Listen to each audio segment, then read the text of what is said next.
Buenas noches, el día de hoy vamos a hablar sobre la neumonía nosocomial. Fue coordinada por la doctora Susana Rivas Galicia y pues nos van a acompañar las doctoras Abigail Juárez Cruz, que es infectóloga, la doctora Virgen Barqueño a la Torre, que es médico de base de medicina interna, y la doctora Mari Carmen Laguna Alvarado, igual médico de base de medicina interna. Y yo voy a exponer sobre este tema y si no, los que no me conocen, soy R1 de medicina interna, Garduño Hernández Estefanía. Cualquier cosa, si tienen dudas, pues pueden intervenir haciéndomelas saber. Entonces, primero vamos a empezar con la introducción para saber la definición, cómo vamos a definir la neumonía nosocomial. Primero tenemos que tener conceptos muy claros respecto a estos términos. Primero, aquí ejemplifiqué con una línea del tiempo a un paciente que es hospitalizado y en su hospitalización obviamente no debe de tener criterios para sospechar de una neumonía, llámese fiebre, tos, dolor pleurítico, leucocitosis, evidencia por imagen que nos haga sospechar de una, ya que si este se presenta, pues estaríamos sospechando más bien de una neumonía adquirida en la comunidad. El tiempo que debe de tener una neumonía asociada a la hospitalización, que es el término que vamos a ver, tiene que ser más de 48 horas, ¿no? Posterior a la hospitalización. Si no cumple este criterio, entonces no se podría definir como neumonía asociada a la hospitalización.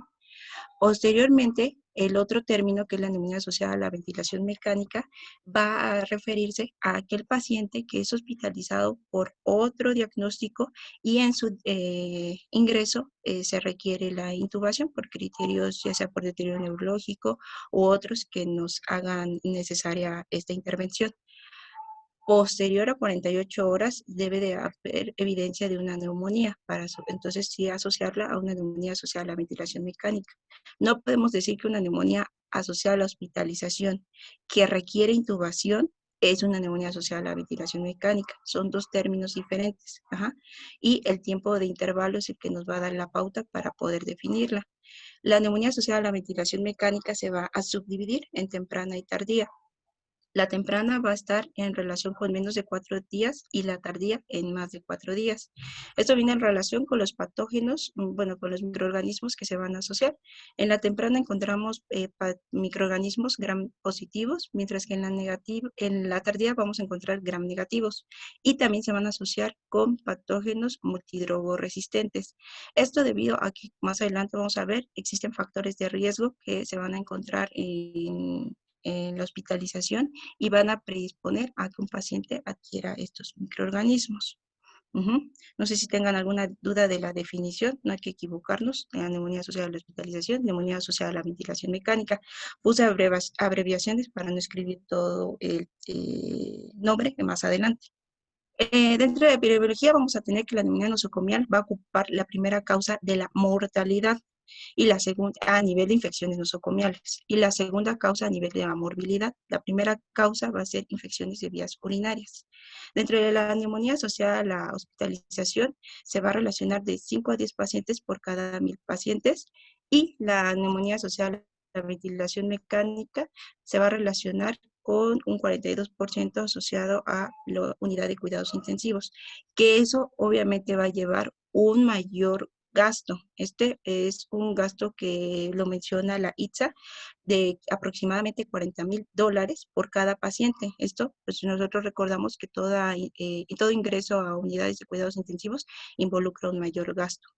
Pero como comento, pues esto es bibliografía de americana y pues nosotros vemos en el hospital, ¿no? Incluso pacientes con neumonía nosocomial que lo atendemos en piso. El 50% de estos pacientes van a tener complicaciones, como vamos a ver más adelante, un síndrome de estrés respiratorio, un neumotórax, y sobre todo hay algo menos esperado, sería la mortalidad, ¿no? De 16 al 78%. ¿Por qué existe un rango tan amplio? Porque se va a asociar dependiendo al patógeno que estemos hablando. Se menciona que el patógeno más relacionado con la mortalidad van a ser las pseudomonas aeruginosa, y también se ha visto que incrementa los días de intubación. O sea, si el paciente se iba a extubar a los 7 días, incrementa el número de días por esta infección hasta 11.5. Los días de hospitalización, 11.5 a ahí me equivoco, sí, perdón, 11.5 a 13.1. Entonces vamos a ver un caso clínico que lo vamos a ir desarrollando durante toda la clase. Yo lo leo y después voy a hacer las preguntas. Paciente masculino de 50 años de edad, con antecedentes personales no patológicos, tabaquismo positivo con un índice tabáquico de 10, antecedentes personales patológicos, diabetes mellitus tipo 2, diagnosticado hace 10 años en tratamiento con metformina, hipertensión arterial sistémica, diagnosticado hace 5 años en tratamiento con Enlapid, y EPOC diagnosticado hace 3 años sin tratamiento. Ingresa al servicio de medicina interna por presentar una cetoacidosis diabética. Se inicia tratamiento y vigilancia. Al transcurrir 6 días, el paciente comienza con tos productiva, dolor torácico, con una escala de EVA de 5 de 10, exacerbada al toser. Se agrega fiebre, por lo que se solicita laboratorios de control y radiografía. Aquí por el tiempo transcurrido, ustedes pensarían en una neumonía nosocomial, ¿no? Se agregó los datos que nos pueden orientar. Más adelante vamos a ver qué sensibilidad y especificidad que tiene cada una de las cosas que hemos mencionado. La primera pregunta sería, ¿qué factores de riesgo tiene el paciente para sospechar de una neumonía nosocomial? Entonces, no sé si alguien quiera responder. Es diabético, Ajá. que lleva más de 5 días hospitalizado y padece poco. Muy bien. Y de Entonces, edad. vamos a... y la edad. Ajá. ¿Quién dijo la edad? Bien, Belardo participó. Bueno, escucho una voz de mujer. Yo. Sarita, ok. Dentro de los factores de riesgo que vamos a ver en una neumonía nosocomial, aquí en este artículo lo diferencian en neumonía asociada a la hospitalización, neumonía adquirida por ventilación mecánica. Vamos a tener que uno de los factores es la edad. Personas de la tercera edad se han visto más relacionadas con esta infección. Dentro de las comorbilidades vamos a encontrar a pacientes con diabetes, como bien ya lo mencionaron, pacientes con inmunosupresión, llámese VIH, o pacientes con alguna enfermedad autoinmune y el consumo de esteroides, al igual que EPOC y enfermedades hematológicas que condicionen una pancitopenia o que condicionen alteraciones a nivel de las líneas celulares. Dentro de la hospitalización, esto que es muy importante porque nosotros podemos reducir estos factores de riesgo o tener un cuidado más específico, que lo vamos a ver hasta casi al final de la clase. Van a ser las intervenciones invasivas. ¿Cuáles son? Por ejemplo, una simple sonda nasogástrica puede condicionar un factor de riesgo para una neumonía nosocomial.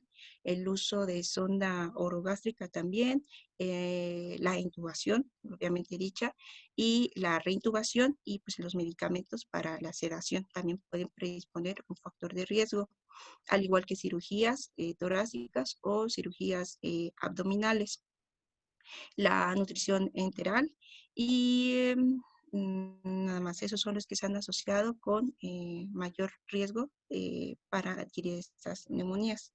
El estilo de vida, pues todos sabemos, ¿no? El fumar condiciona, pues que también predisponen a un daño a nivel del tejido pulmonar y eso pues nos va a afectar y predisponer a la neumonía nosocomial.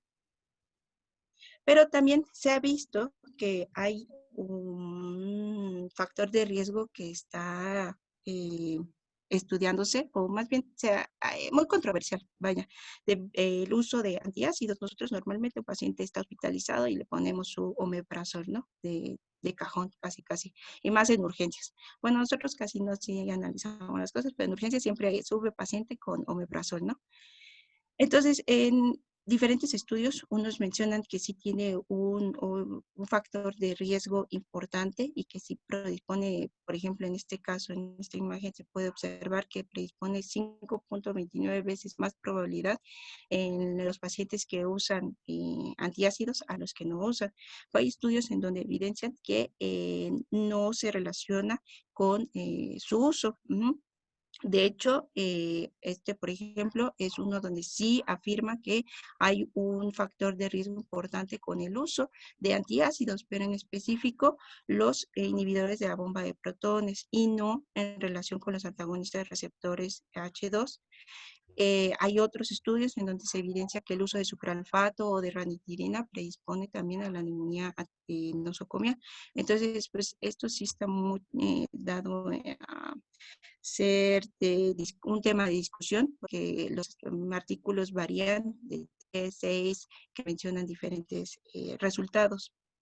Por ejemplo, en este estudio, fue un estudio de corte con 63.878 pacientes, en donde hubo una incidencia de neumonía en el hospital que fue alta con los pacientes que fueron expuestos a los medicamentos, que en este caso son los antiácidos, en relación con 4.9% versus 2%, pero que la asociación se vio en el uso de los inhibidores de bomba de protones, a diferencia de antagonistas H2. Entonces, no sé si aquí tengan alguna duda, algún comentario de el uso de antiácidos, porque pues esos son medicamentos que sí ocupamos normalmente y que obviamente tenemos que valorar riesgo-beneficio, ¿no? No porque tenga un factor de riesgo para una neumonía nosocomial y es un paciente con una úlcera activa, no le vamos a dar un omeprazol, ¿no?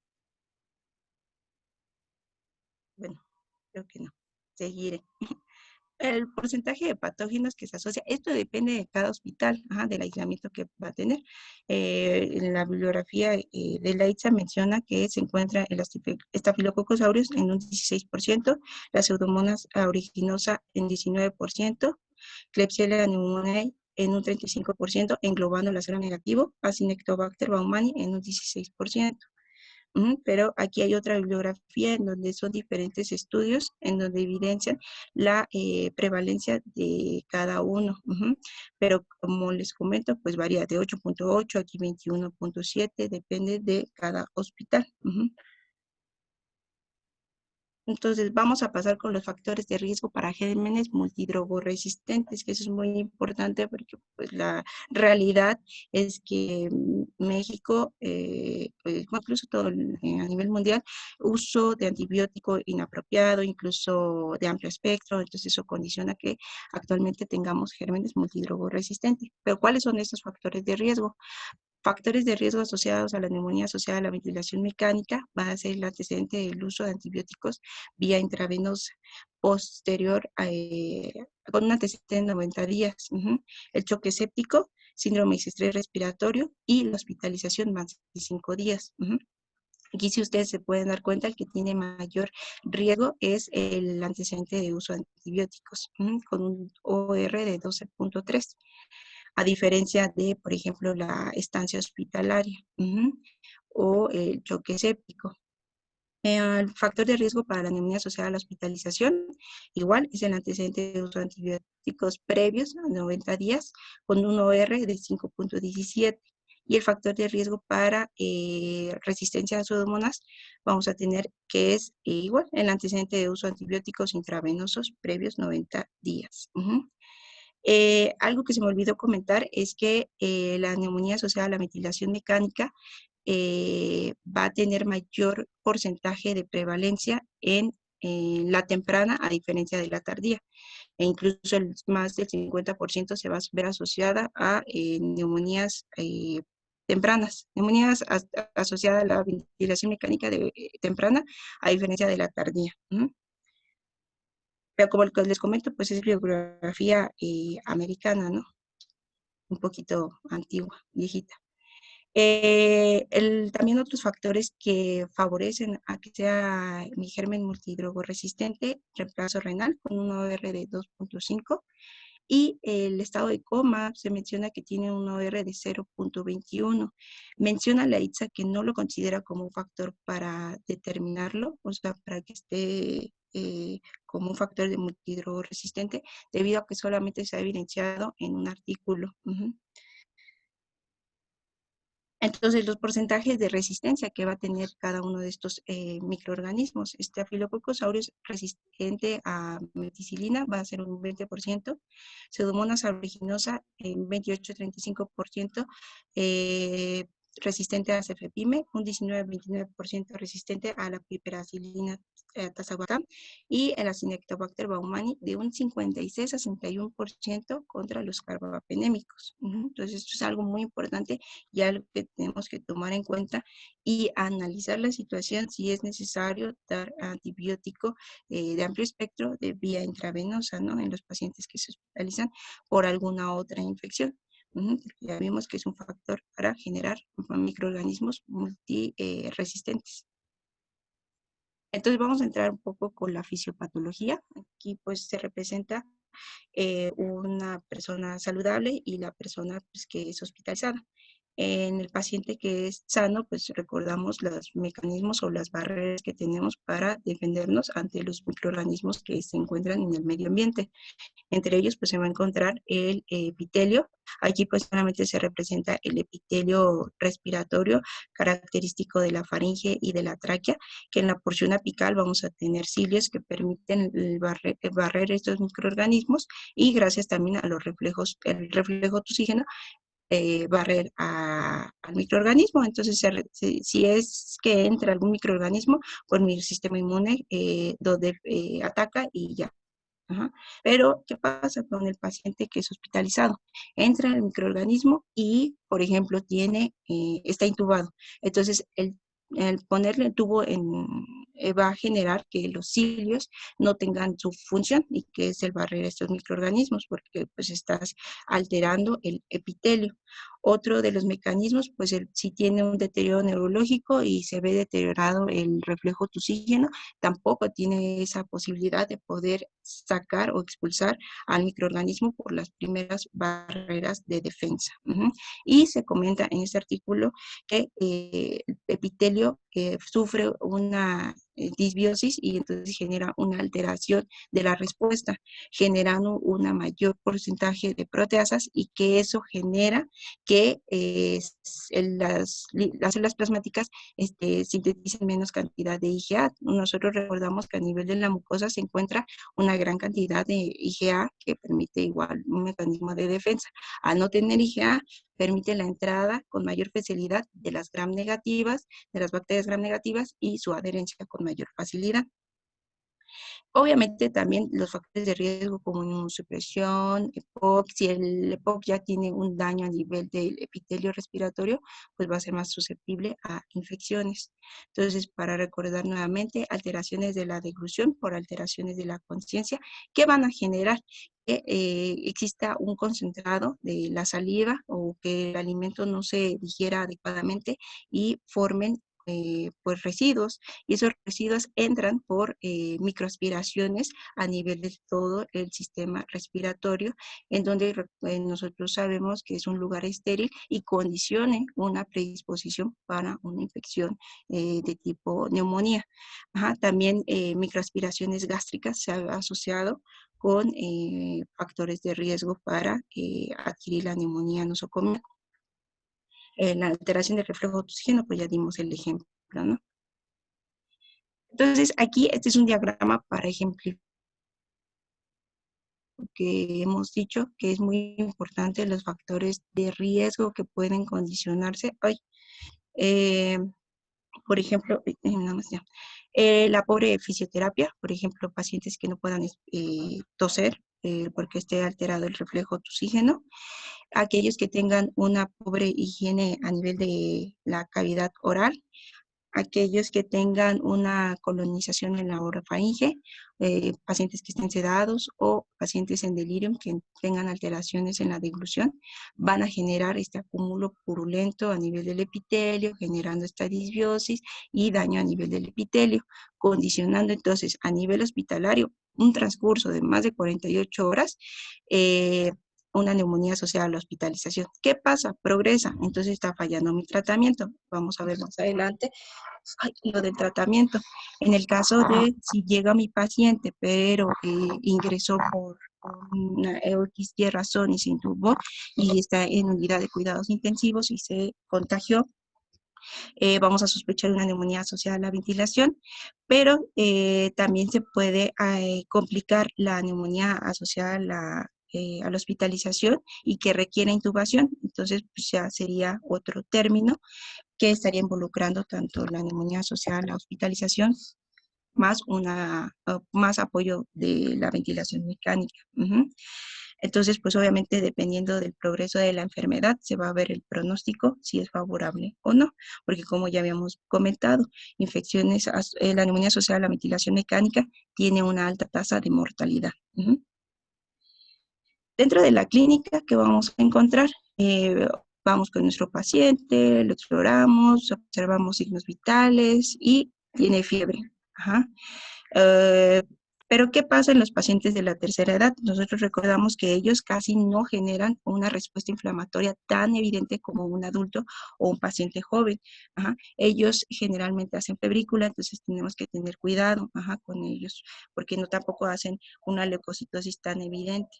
Entonces, si nosotros vemos a un paciente que se encuentra en delirio, pues tenemos que saber las causas, y una de las causas son infecciones, y si está hospitalizado, pues recordamos igual la epidemiología y decimos, bueno, le hago un examen de orina, le hago un urocultivo, observo que no es infección de vías urinarias, pues me voy a buscar si es una infección de vías respiratorias, porque es la segunda causa de morbimortalidad.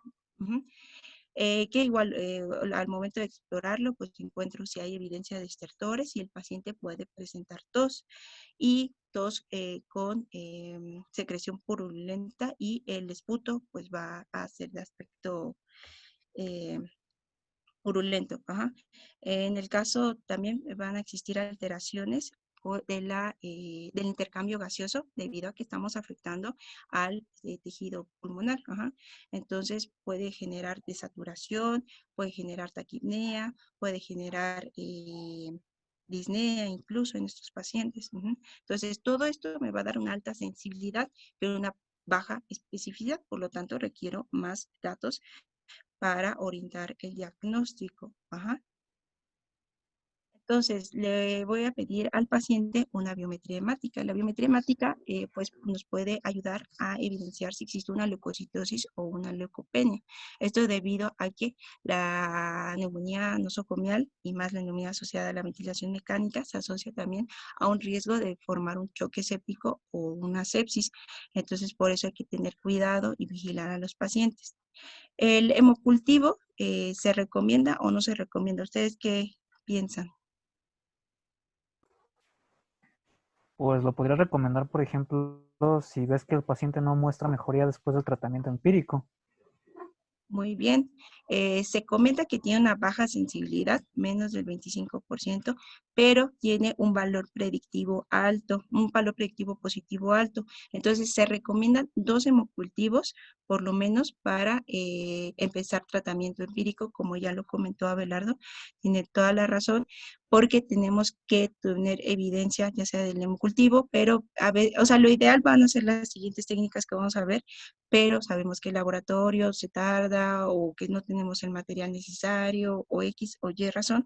Entonces, sí se recomienda el uso de hemocultivo a pesar de que tenga una baja sensibilidad, porque al sumar tanto la clínica, la evidencia radiológica y el hemocultivo, pues va a incrementar la sensibilidad y la especificidad. Entonces, la siguiente pregunta sería, ¿cómo obtendrías la muestra para verificar qué patógeno es y cuál es la evidencia de hacer una y no la otra? Entonces, no sé si alguien quiera participar o sea, existen diferentes técnicas para tomar la muestra, ¿no? Pues se dividen en técnicas no invasivas y técnicas invasivas, ¿no? Muy bien. Las técnicas no invasivas, pues es la expectoración como tal. Y la técnica invasiva, pues podría ser la broncoscopia. Muy bien, que eso pues no lo tenemos en nuestro hospital, ¿no? Tenemos que referir al paciente en tercer nivel. Entonces vamos a tener que, como bien dijo Carlita, hay técnica no invasiva y técnica invasiva. La técnica no invasiva tenemos la expectoración espontánea o inducida y la aspiración endotraqueal, mientras que en las técnicas invasivas requerimos de broncoscopía. En ellas vamos a tener el lavado broncoalveolar, el cepillo de muestra protegido y el muestreo bronquial. ¿Cuál es la ventaja de utilizar cada una? Se hicieron estudios, metaanálisis, en donde se evidenció que no hay una diferencia significativa en la mortalidad de 28 días en el uso de técnica no invasiva o en de uso de técnica invasiva. Se recomienda, la ITSA 2016, que se utilice la técnica no invasiva por la reducción de costos, por la reducción de efectos adversos, que pues como nosotros recordamos, la broncoscopía tiene efectos adversos como alteraciones pues a nivel de la vía, más bien va a generar un empeoramiento hemodinámico del paciente, puede generar un hemotórax, puede generar sangrado. Entonces, por eso no se recomienda tanto, a menos de que vamos a ver más adelante, hay indicaciones específicas para así hacer una técnica invasiva. Pero que sí hay una diferencia entre el uso de técnica no invasiva y la técnica invasiva. Se ha visto en los estudios que incrementa el número de días de antibiótico. Entonces, hay que tener cuidado con el uso de la técnica invasiva al momento que pues damos más antibiótico porque sale otro resultado. Como les comento, no se ha evidenciado una diferencia en la mortalidad. Entonces vamos a ver cada una. El aspirado por zona endotraqueal va a tener una sensibilidad del 75% y una especificidad de 47%. Esto va a depender del conteo de las unidades formadoras de colonias. Ahí es un conteo de 10 elevado a la 3. Se comenta que va a aumentar su sensibilidad si se encuentra un conteo mayor, o sea, 10 elevado a la 6. A diferencia de las otras técnicas que son invasivas, que requieren un menor número de unidades formadoras de colonias. Se recomienda pues esta técnica debido a que no es invasiva, tiene menos costo y se comenta que al momento de tener ya la muestra, si yo lo pongo en un cultivo cuantitativo, puedo aumentar esta sensibilidad y la especificidad pues obviamente aumenta demasiado, ¿no? De hecho, eso lo iba a comentar, en Troncoso nosotros les pedimos a los pacientes, no sé si han escuchado ahorita en área COVID, una trampa de secreción bronquial, se las pedimos, la compran en la farmacia, creo que en la Z la venden, y ya enfermería se encarga de hacer una técnica cerrada para obtener la muestra, y así la mandamos a analizar. Esto es más en pacientes con, ¿cómo se llama? En ventilación. Están poniendo el precio, cuesta 50 pesos. Para que se lo solicitamos a los pacientes. No sé si ahorita quieran comentar algo o vamos bien. O sigo. Sigue, Fanny. Bueno, está bien. Escribe en el chat que ya todos bien, está bien. La otra técnica, vamos con la invasiva. Así. El lavado broncoalveolar. Técnica va a tener una sensibilidad menos, 48 a 73% más menos 18, con el conteo que les comento. Ya es de 10 elevado a la 3, ya no tienes que ser 10 elevado a la 6, con especificidad mucho mayor, de 82 a 19, más menos 19% con el mismo conteo. Esta tiene ventaja a diferencia del uso del cepillo debido a que va a tener una zona más amplia para su extracción. Lo que se hace es realizar la broncoscopía y se genera un lavado con solución salina y entonces se extrae 3 secreciones. La primera se desecha porque se sabe que la primera muestra va a tener una mayor cantidad de células epiteliales y entonces va a generar un falso positivo o un falso negativo. La desechamos y me quedo con las otras 2 secreciones para mandarlas a analizar para que se puedan cultivar en los diferentes cultivos cuantitativos. En el caso del cepillo bronquial mediante catéter telescopado protegido, este es el más específico debido a que va a impedir que se contamine la muestra por medio de la colonización que existe a nivel de nuestra faringe, que entra pues obviamente los diferentes instrumentos que hemos observado. Entonces, va a tener una sensibilidad de 67% más menos 20% con una especificidad de 10% más menos 14%. Es donde se mete un cepillo que está protegido. Al momento que llega al bronquio, se abre y eso permite que este cepillo obtenga una muestra del 0.01 y salga nuevamente protegido. La diluimos en 1 mililitro de solución y pues obviamente eso nos va a ayudar a poder ponerlo en el cultivo cuantitativo. Pero como les comento, todas estas técnicas pues no se recomiendan como diagnóstico de primera elección, sino la técnica no invasiva. Pero vamos a ver cuándo yo considero que es una muestra exitosa. Este término se ocupa para la neumonía nosocomial, pero también la bibliografía menciona que también puede ser como criterio para la neumonía nosocomial, que es la evidencia de 25 leucocitos por campo y menos de 10 células epiteliales, para comentar que es una muestra exitosa. Pero hay que recalcar que, por ejemplo, en el cepillado bronquial se dice que si tiene más de 1% de células epiteliales, ya tu muestra no sirve. Y en este caso, en el lavado bronquialveolar, te dice, bueno, no tuviste, si tienes presencia de macrófagos y de neutrófilos, es una alta probabilidad de que tengas una neumonía nosocomial en este caso. Entonces, ¿cuáles son las indicaciones para el uso de técnicas invasivas? Entonces, vamos a tener que estas, como les había prometido, ¿no? Hay indicaciones específicas que nos van a indicar, pues, la técnica invasiva. Sospecha de una neumonía asociada a la ventilación mecánica de comienzo tardío. ¿Por qué?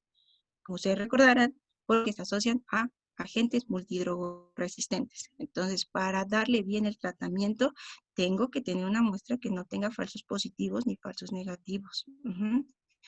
Una falta de respuesta al tratamiento antibiótico empírico, como lo comentaron ya, pacientes inmunosuprimidos, porque eso y se me olvidó comentarles, pacientes inmunodeprimidos y con alteraciones hematológicas que generen pancitopenia se predisponen más a agentes gram negativos multidrogoresistentes. Ay, creo que mi internet está fallando, pero sí me escuchan, ¿no?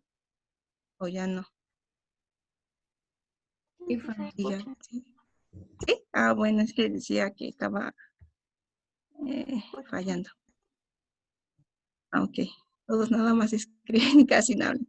Y la sospecha de un diagnóstico alternativo, que no estemos sospechando de una neumonía nosocomial. Entonces, otra técnica para hacer el diagnóstico son biomarcadores, tanto para la neumonía asociada a la hospitalización como la neumonía asociada a la ventilación mecánica. El uso de la procalcitonina va a tener una sensibilidad del 67% con una especificidad del 83%. La procalcitonina es un marcador que ha estado también en discusión y en análisis. La ITSA te dice, no, no lo recomiendo como parte del diagnóstico para la neumonía nosocomial, pero hay diferentes artículos en donde mencionan que sí tiene una sensibilidad y una especificidad no tan alta, pero pues que sí puedan ayudar a hacer el diagnóstico. Una sensibilidad del 76% con una especificidad del 79%. Pero hay otros artículos en donde mencionan que no sirve como diagnóstico, que más bien sirve como pronóstico. Una procalcitonina mayor de un nanogramo mililitro condiciona a tener un OR, o sea, una probabilidad 22.6% más si no tuvieras esta procalcitonina elevada.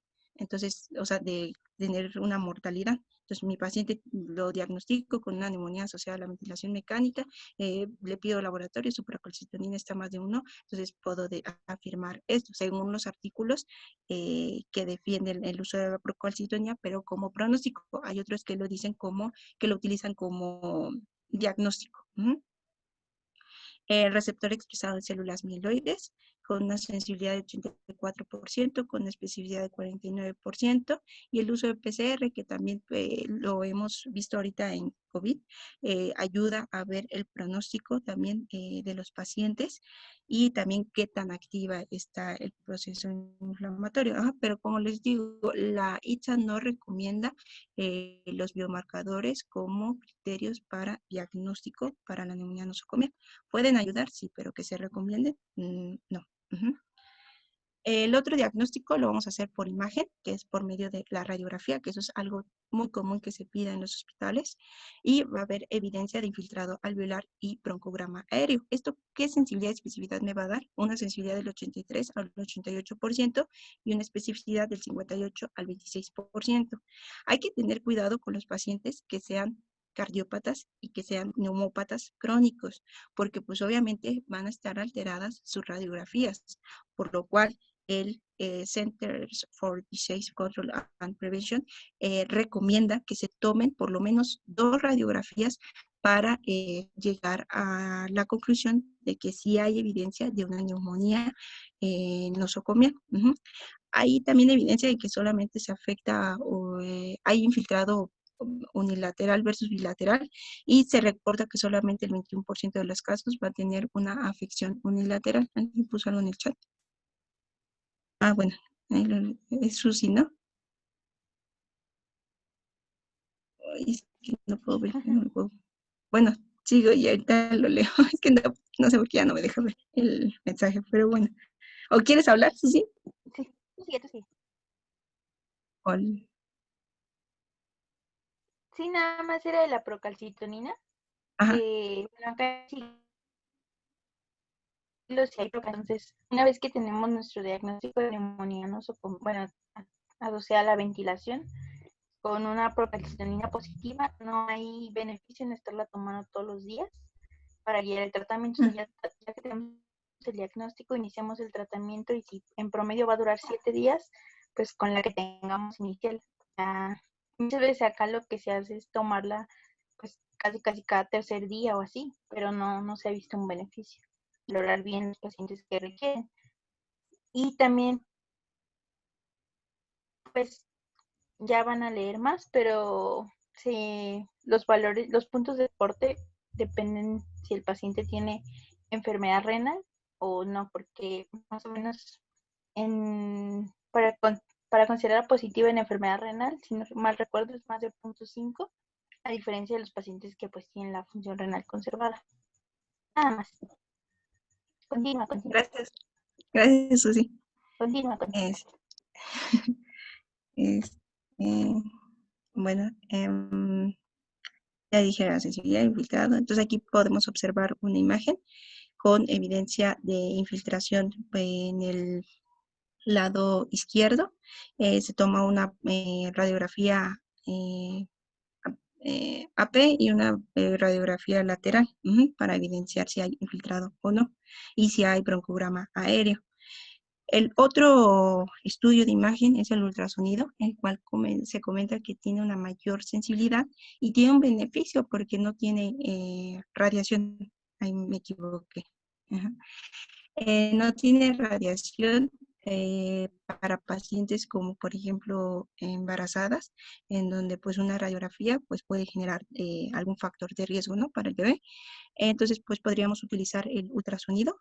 Algunas limitaciones que tiene va a ser la obesidad y las calcificaciones. Tiene obviamente una baja especificidad, pero pues lo podemos tomar como un estudio de imagen si es que está contraindicado el uso de la radiografía.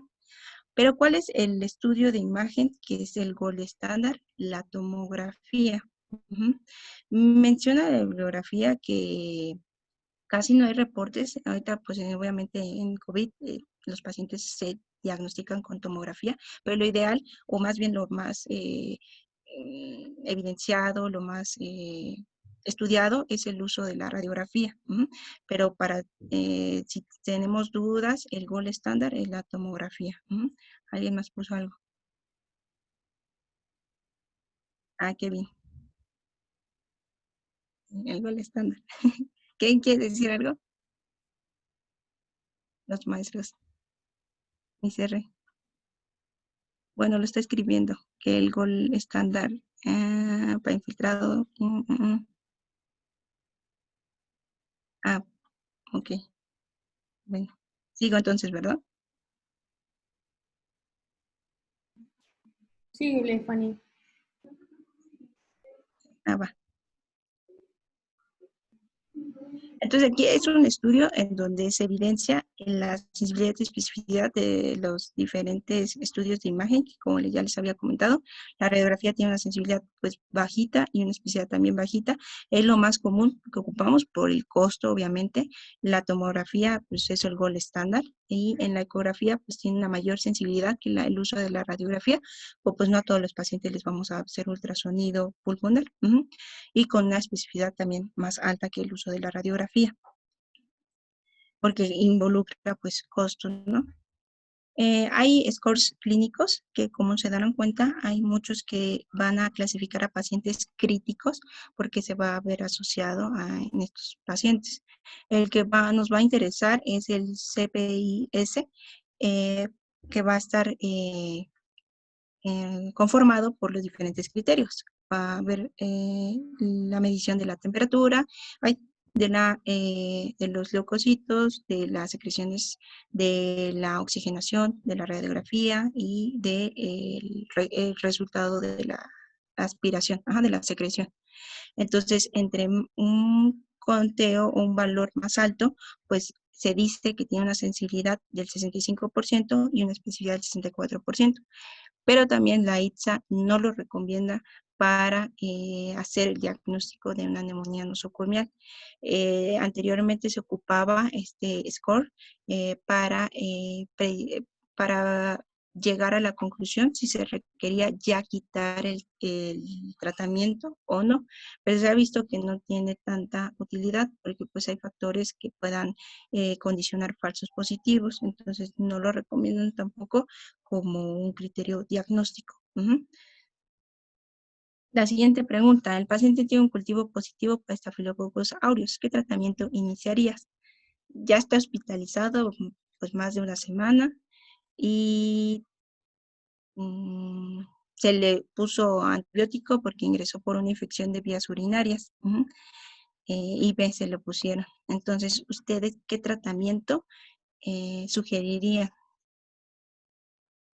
¿Y por qué? Pues depende, ¿no? Ajá. Si es meticilino resistente o no meticilino resistente. Muy bien. Entonces, si, por ejemplo, estuvo con antibiótico previo, vía intravenosa, y aparte los factores de riesgo que ya habían mencionado y los días de estancia, me hablarían de que tiene un factor de riesgo para tener un patógeno multidrogo resistente. Por lo tanto, ¿qué medicamento ustedes creen que recomiendan? Linezolid y vancomicina. Muy bien, de hecho, ahorita creo que en segundo piso, la semana que pasó, a un paciente se lo recomendaron. Bueno, se pusieron en sus indicaciones. No me acuerdo de la cama. Pero bueno, entonces vamos a ver más adelante el tratamiento, pero sí es el linezolid o la vancomicina, y ahorita vamos a ver sus efectos adversos y cuál se recomienda en relación uno con otro. El tratamiento, aquí les puse la traqueobronquitis asociada a ventilación, porque ¿qué creen? Va a formar la misma clínica que una neumonía nosocomial, pero en ellos no se recomienda el uso de antibiótico. Entonces, ¿cómo puedo hacer yo el diagnóstico de una traqueobronquitis a diferencia de una neumonía nosocomial con el uso de la radiografía? Obviamente, en una traqueobronquitis, la evidencia por imagen no va a evidenciarse, ¿no? Pues normalmente la afección a nivel de la tráquea sin afectar con evidencia de infiltrado. Entonces, en estos pacientes la ITSA recomienda que no se inicie antibiótico. En el caso ya hablando de la neumonía asociada a la hospitalización, como ya habíamos comentado, el Staphylococcus aureus sensible a meticilina, vamos a tener diferentes medicamentos. El ertapenem, la piperacilina tazobactam, la cefepima, el imipenem y el levofloxacino. Como ustedes se podrán dar cuenta, pues varían los precios, ¿no? Es muy importante ver desde ahorita el costo que tiene cada uno, porque cuando estemos en la priva o incluso a un familiar, pues si le recomendamos un tratamiento caro, hay posibilidad de que no complete el ciclo y pues que condicione un mal apego al tratamiento, un deterioro, complicaciones, etcétera. Entonces, pues si el paciente no tiene recursos, podríamos irnos con el uso del levofloxacino. Obviamente esto va a ser a nivel hospitalario, pero pues hay hospitales privados que también pues, el paciente paga, ¿no? Obviamente. Entonces, incluso en el IMSS, ¿no? No vemos tanto que luego no hay medicamentos o antibióticos para los pacientes. Estos medicamentos van a tener efectos adversos como la elevación de las enzimas hepáticas, daño renal, y también predisponen a algo muy importante que ya vieron la clase anterior. Bueno, yo no la vi porque tenía guardia. ¿Alguien sabe?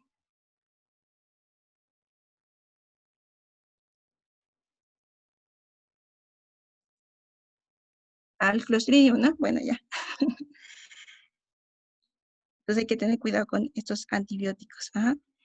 Los pacientes que tienen infección con Staphylococcus aureus resistente a la meticilina, vamos a tener la recomendación del uso de vancomicina con el Linezolid. Se hacen estudios y se comparan estos dos y se dice cuál se prefiere. No se ha encontrado un beneficio en relación con la respuesta en la disminución de los síntomas del paciente. Obviamente, pues vemos el precio y pues depende de las circunstancias del paciente, pues recomendamos la vancomicina. Hay estudios también donde demuestran la diferencia o la relación del efecto. Ah, eh, perdón, me fui por leer los mensajes. La diferencia a nivel nefrotóxico que tiene la vancomicina y el Linezolid, y se compara que tiene una mayor riesgo la vancomicina en generar daño renal a diferencia del Linezolid.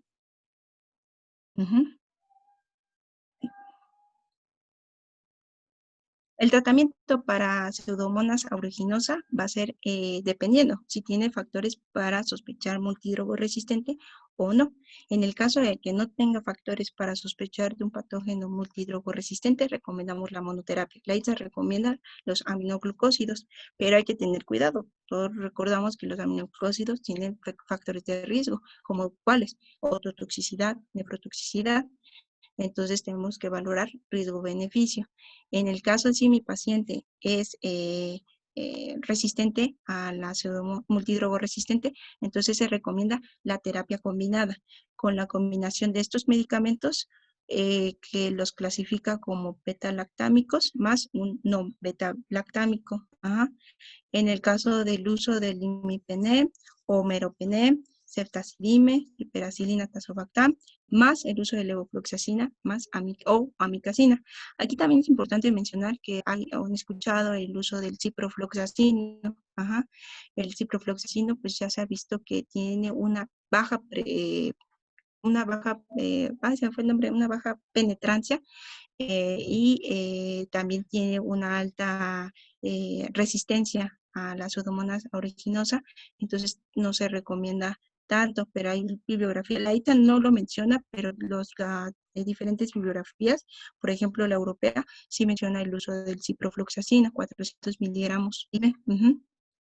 Entonces, pues eso, ya más adelante la doctora Ravi nos va a apoyar con esa discusión al final de la clase. El uso del tratamiento para el Acinetobacter baumannii, que es algo muy común en el hospital. De hecho, ya ni me acuerdo si fue ahorita estuvimos, o más bien cuando era interna, que hubo una colonización de todos los pacientes que estaban intubados. Todos tenían Acinetobacter baumannii.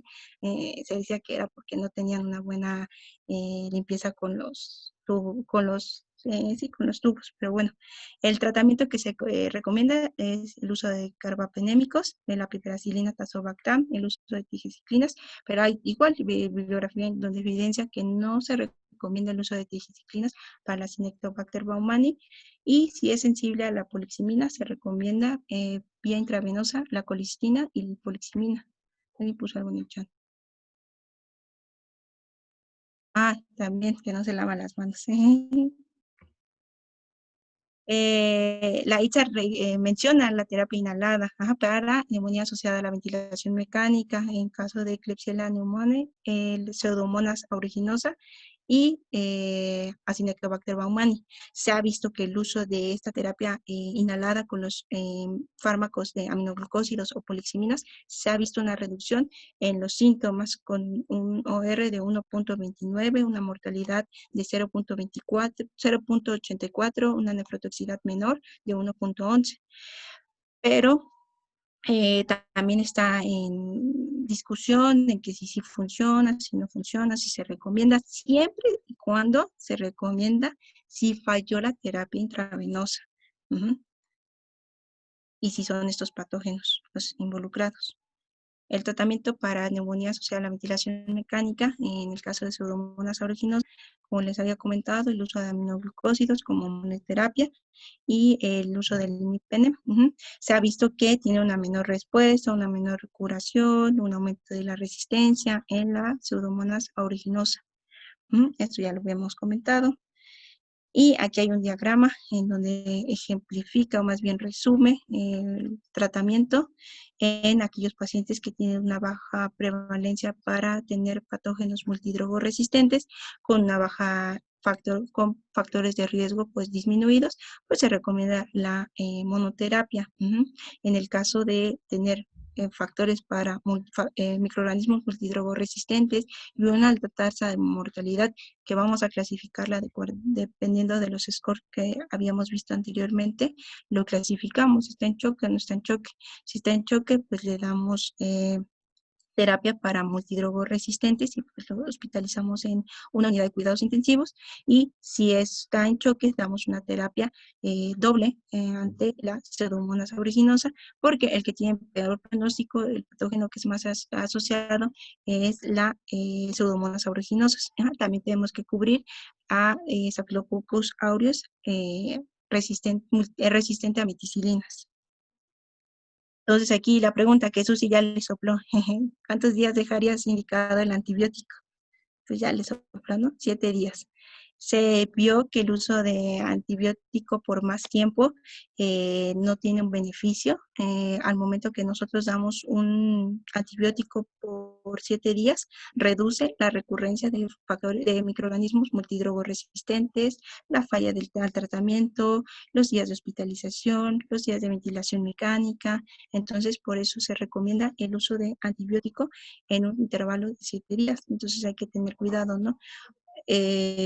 En prescribir más días los antibióticos para reducir, sobre todo, patógenos multidrogoresistentes más adelante. ¿Cuáles son las indicaciones en donde no es posible generar o poner un límite de 7 días?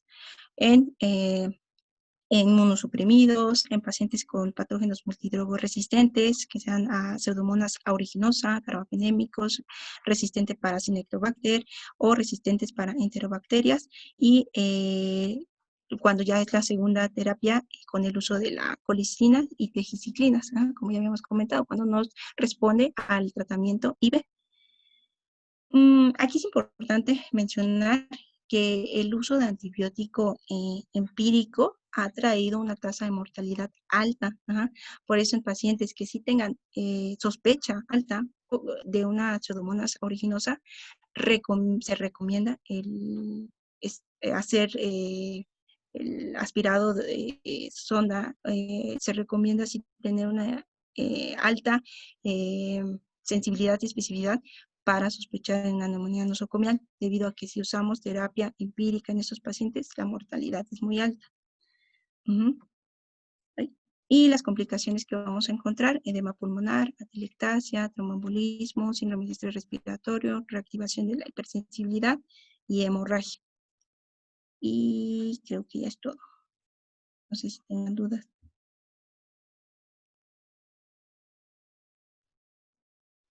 Preguntas. Si mi CR más quiera, si Susi quiera comentar algo.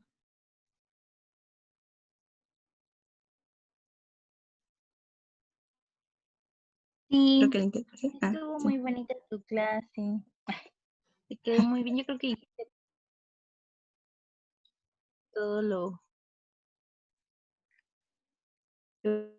importante. Pues yo yo creo que la parte también es la prevención de la neumonía. iba a Digo, decir si hay como factores de riesgo ya intrínsecos del huésped, pero otra cosa que nosotros podemos hacer es, pues sí, como dijo Lala, lavarnos las manos. También se ha visto que la elevación de la cabecera a 30 grados, pues disminuye el riesgo.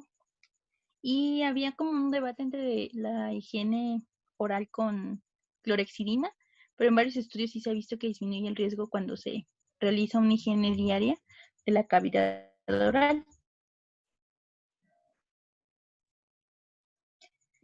También evaluar diariamente a los y evitar que se cambie con cerrado, también los circuitos. Y también, bueno, en nuestros hospitales no hay, pero la fisioterapia pulmonar temprana, eso ayuda. Y que checar que el globito, el neumotaponamiento esté sí. adecuadamente con 20 centímetros de agua. También se ha visto que tiene una disminución del riesgo. Y minimizar la sedación de los pacientes.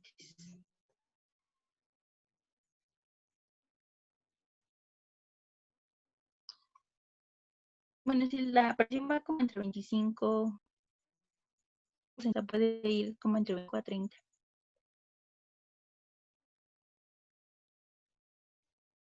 O se hizo un estudio de 25 centímetros. No sé si tengan alguna pregunta o duda. Comentario. ¿La clorexidina la podemos ocupar en pacientes que estén intubados o solamente en las nosocomiales, bueno, en las asociadas de ventilación?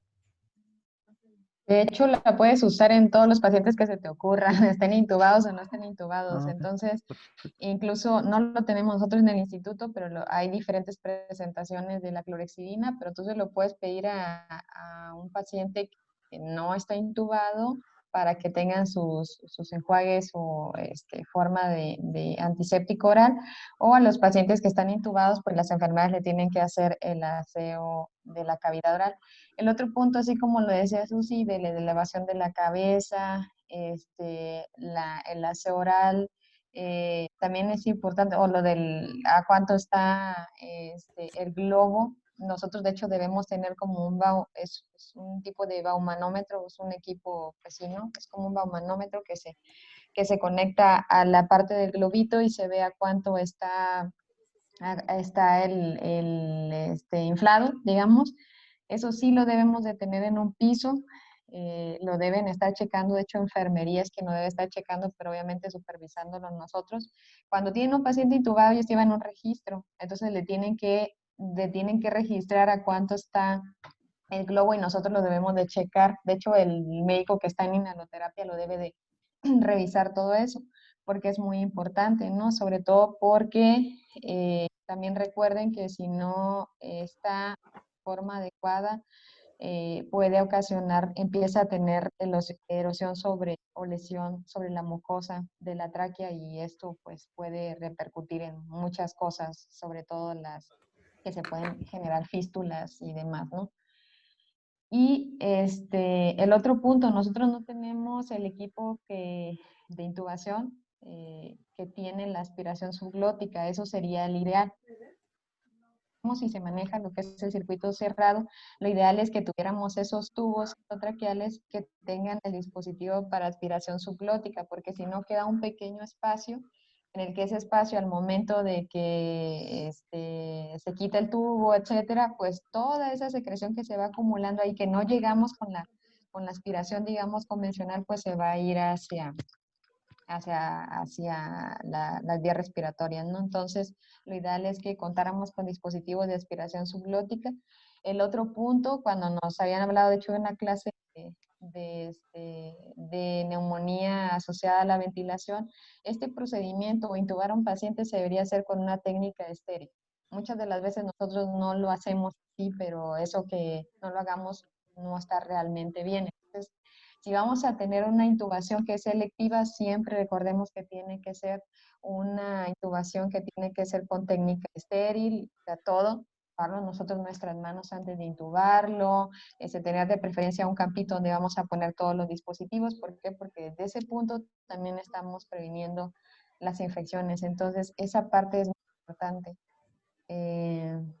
para comentarles. Y de hecho, el que tengamos nosotros neumonías nosocomiales o neumonías asociadas a la ventilación habla de muy o de pésima calidad en el servicio. Entonces, por eso es un marcador de calidad. Si nosotros no tenemos neumonías o no tenemos cualquier infección que sea nosocomial, estamos hablando de que ese hospital pues tiene una buena atención, ¿no? Pero parte muy importante pues es la prevención de todas estas infecciones, de cualquiera. Por eso es muy importante que ustedes se generen el hábito que hay que lavarse. Lávense las manos las veces que sean necesarias. Y si no se las van a, o no nos las vamos a estar lavando a cada rato, bueno, el gelecito antibacterial, hay que traerlo con nosotros, hay que lavarlo. Obviamente ya sabemos que para el Clostridium no hay que lavarnos las manos, ¿no? Pero esas medidas son parte importante y bueno, lo demás, pues podemos pedírselo al paciente, ¿no? Que si compran la clorexidina para que tenga un aseo oral. ¿Cuántos de los pacientes no vemos que no tienen nada de aseo o están así llenos de no sé, restos en la boca? Entonces, aun cuando con esa parte, si no se es un adecuado aseo, pues eso puede condicionar que ese paciente desarrolle alguna neumonía nosocomial. ¿Cuántos no duran con nosotros ahí? Mínimo una semana, ¿no? Los demás corta estancia. Mínimo una semana ya se echan los pacientes estando en el hospital. Pues es lo que les quería comentar. Yo no sé si la doctora Abby les quiere decir o Mari.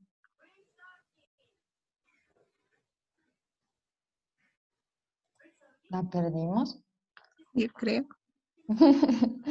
Sí sigue, ¿no? Es que la doctora Mm, Villana Se está... desconectó. Se desconectó, se le ha haber ido la luz. Sí, el internet. O el internet del otro día se le fue. No, pues algo más que quieran comentar. Creo que estuvo bastante completo, Fanny, muy bonita tu clase y Creo que también espera el sol a mano. tus dibujitos y todo eso, está muy ilustrativa. ¿Alguien que Gracias. quiera comentar?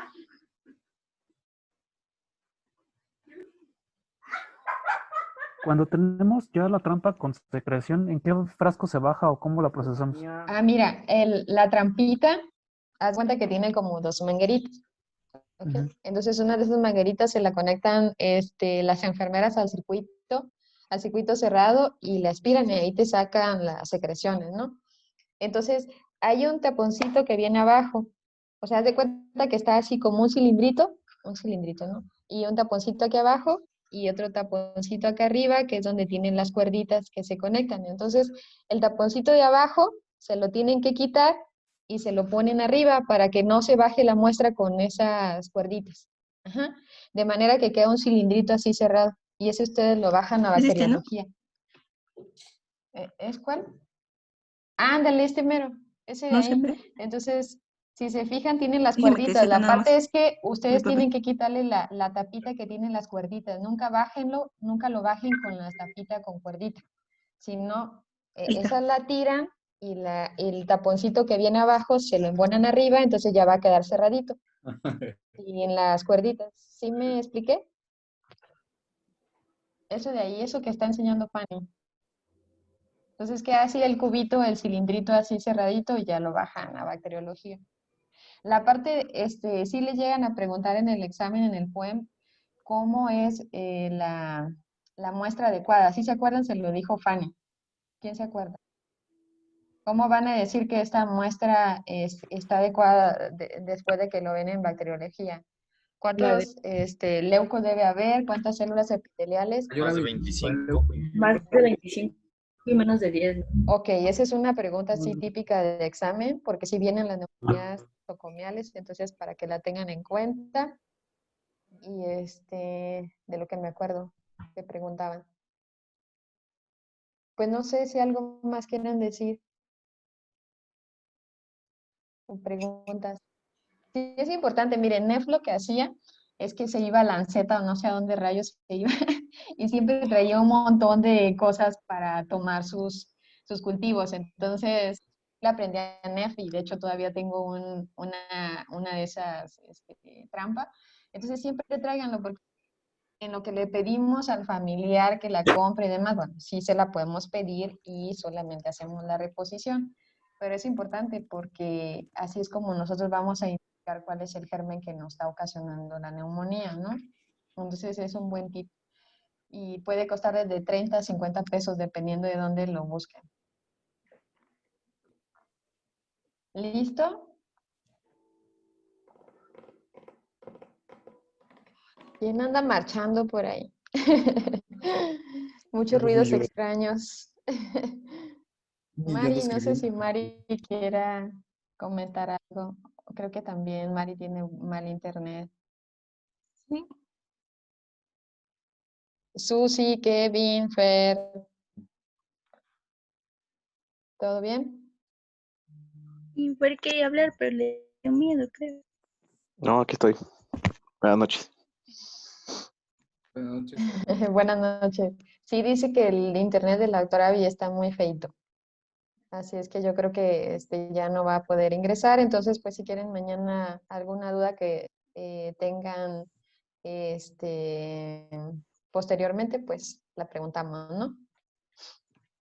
Yo nada más preguntarles algo a los R's. O sea, sí está bien conocer lo de la PROCA, sobre Es todos los niveles y perfecto. cómo interpretarla. ¿Sí me oyen? Sí, sí te escuchamos. Ay, perdón, es que como estoy malito, no sé si me Sí, ya te escucho bien. escuché que estás malito. Sí, me dio COVID. Entonces, está bien lo de la PROCA, conocer los puntos de corte y sobre todo cómo interpretarla, dependiendo la etapa en la que se encuentre el paciente de la enfermedad.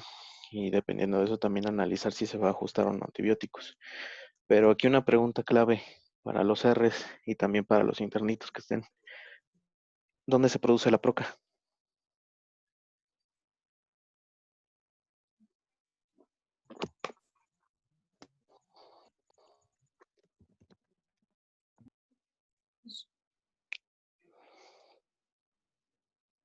Sí, los escucho. No es un precursor de la calcitonina y se produce en las células, Sí. en las células C, ¿no? Célula C, exactamente. Muy bien. ¿Y qué pasa si se hace una tiroidectomía y Ah, te llevan la célula C? ¿Por qué sigues presentando elevación de procalcitonina en una sepsis, en una neumonía?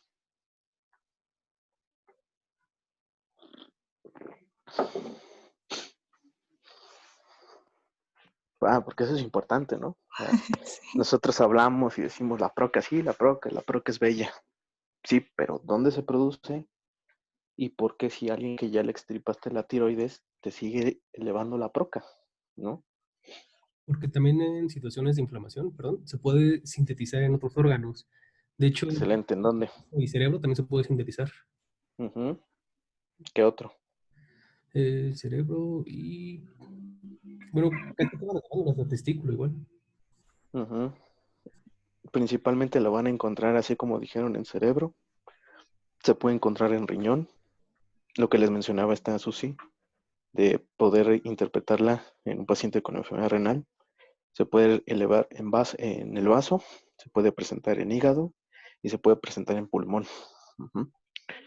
Entonces, y es un marcador de inflamación, como bien lo mencionan. Por eso está bien conocer las cifras en las cuales se va a elevar y a partir de qué puntos de corte vamos a ver, pero lo más importante es, bueno, ya entendí que se elevó, pero ¿por qué se está produciendo y en dónde se está produciendo? ¿Sale? Para que lo tengan en mente. Muy bien, Fer, muchas gracias. Bueno, pues si ya no hay algo más que comentar, pues nos vemos mañana. Sí, Gracias a todos y que tengan buenas noches. Ya se conectó la doctora. ¿Ya se conectó? Ya, la doctora Mari. Ya. Mari, que si quieres algo comentar. Es que, ¿sabes qué pasó? Había una araña la fuimos a matar y no se murió ni con Raid. ¿Una araña? Mari, no, qué miedo. Písenla, así sí se muere. Con un zapato. ¿Está arriba? Está muy alta, no la alcanzamos con nada. O sea, ya Pablo le puso así Raid y no se, ni se movió la maldita araña. Ni se atarantó siquiera. Nada, solo está caminando y está en nuestro cuarto. Entonces, por Ay, Dios. pero justo les iba a comentar algo de lo que estaba diciendo Fer de la Proca. Allá hay cada día más artículos que cuestionan el uso de la Proca, ¿no? O sea, no es 100% confiable, solo tómenlo en cuenta, ¿no? O sea, no se fíen solo de, ay, si tuviéramos Proca. Bueno, hay muchas cosas más que la procalcitonina. Y así como tuvo su boom de miles de artículos que apoyaban el uso de la procalcitonina y era lo más guau del mundo, cada mes ya hay más artículos que debaten justo lo que les comentaba Fer, ¿no? Y pues neumonías nosocomiales, yo creo que ya estamos, ya la nueva neumonía nosocomial por COVID, ¿no? Entonces, ya creo que es lo que más vemos ahí en el hospital y bueno, últimamente más, ¿no? Nos lo hemos vivido viendo neumonías desde hace, ¿qué? ¿5 meses? ¿6 meses? Pues es algo importante. Yo creo que ya lo han estudiado varias veces porque lo hemos visto mucho. Entonces, pues yo creo que fue un buen repaso, Fanny. Estuvo bien. Buen repaso. Y pues ya, yo creo que ya Gracias. iré a ver si puedo matar a la araña. Sí, Mari, ojalá que lo consiga. Tarántula y ya fuimos a la tarántula, pero está muy feo.